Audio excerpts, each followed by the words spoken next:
Ciao amici e ben ritrovati alla video recensione della Aurora Talentum. L'Aurora è una stilografica importante, una stilografica massiccia, molto classica nella forma, ma con una personalità tutta sua che la rende immediatamente riconoscibile nella gamma di questo marchio torinese.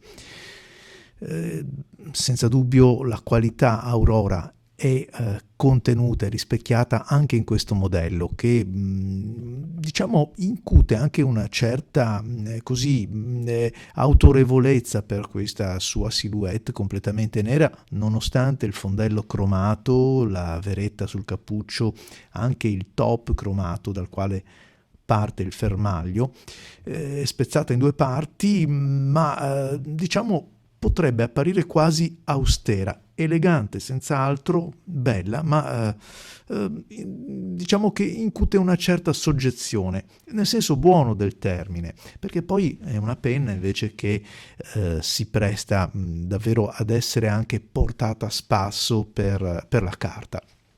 La stiamo provando con un inchiostro che è l'Aurora, ovviamente stiamo usando una penna Aurora e quindi usiamo il blu Aurora. Questa stilografica condivide il pennino in oro a 14 carati con penne anche più importanti nella gamma Aurora, basti pensare alla 88, alla serie 88, ma anche a dei modelli come possono essere la Optima.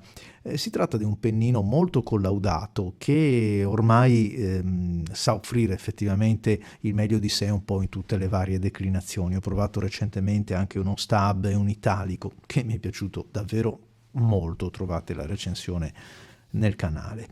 Il caricamento della penna è a cartuccia o a converter, ecco, diciamo che non appartiene alla gamma così alta delle penne a pistone, ma io per esempio personalmente, che sono molto più interessato al lato scrittura, non vedo poi questo grande diciamo vizio nell'avere una cartuccia o un converter, anzi per certi punti di vista mi offre anche persino più versatilità. Comunque la penna è veramente ben rifinita, realizzata al massimo livello e insomma fa parte a tutto il campo di un brand come è quello di Aurora. La Talentum è una penna, vi dicevo, Aurora a tutti gli effetti, ne ritroviamo il carattere, il piacere di scrittura anche su questo modello. Sobrietà, eleganza in primis, ma senza ombra di dubbio la qualità del pennino a 14 carati che sull'esemplare in mio possesso è di gradazione extra fine e sembra avere un suono quando scorre sulla carta. Insomma, chi ha provato la scrittura con un pennino Aurora sa bene di cosa stia parlando. Infatti non è facile descrivere con le parole, potrebbe apparire quasi un controsenso, ma ha un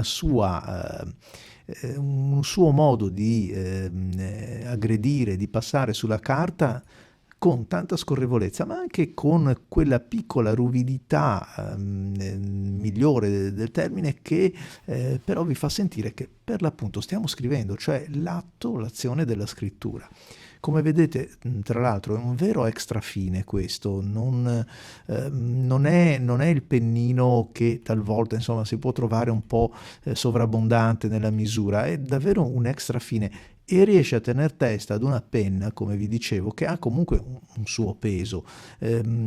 Solitamente l'extra fine è molto più gestibile con penne un po' leggere, perché potete capire che gravando molto del peso su una punta così sottile è facile che possa essere un po' portata a spasso dalla mole o dalla massa, diciamo dall'inerzia della penna. Invece in questo caso è un ottimo abbinamento e trovo che questo pennino potrebbe rivaleggiare con la nota fama che i pennini giapponesi hanno conquistato nel tempo, sia per regolarità del flusso che per il tratto sottile che sfoggia.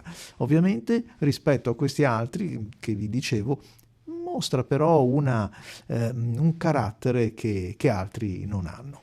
Lo proviamo adesso con un altro tipo di inchiostro, un Diamine che ha altre caratteristiche rispetto all'Aurora. Se da una parte abbiamo un inchiostro molto scorrevole, quello dell'Aurora, che però magari protegge un po' meno di quello che può fare questo Diamine, vediamo come si comporta cambiandogli le scarpe, cambiandogli il media che corre tra la punta del pennino e la carta. A me piace molto, piace perché acquista un po' più di rotondità, anche il tratto, così, se riuscite ad osservare, acquista un pochettino più di corpo, non che diventi un tratto fine piuttosto che extra fine, no, ma gli dà quel corpo in più che gli dà un po' di spessore, ecco, per usare questo termine. Come si può osservare, la penna, pur essendo abbastanza massiccia, si lascia condurre con molta leggerezza sulla carta ed asseconda il movimento impartito dalle dita, regalando confidenza e sicurezza. Lo potete vedere proprio dalla qualità anche della grafia, della calligrafia in questo caso. Senza dubbio è una stilografica importante, ma trovo che sia anche una compagna di viaggio per tutti i giorni, con la quale appuntare anche in uno spazio ristretto di un'agendina o di un block notice di piccole dimensioni, grazie ad un pennino super sottile, sempre pronto e generoso, con un flusso costante che non vi lascia mai a piedi. Insomma, la mia valutazione è un 9 su 10 per questa penna, la Talentum, bella come tutte le altre penne Aurora. A tutti voi amici un appuntamento alle prossime video recensioni. Ciao!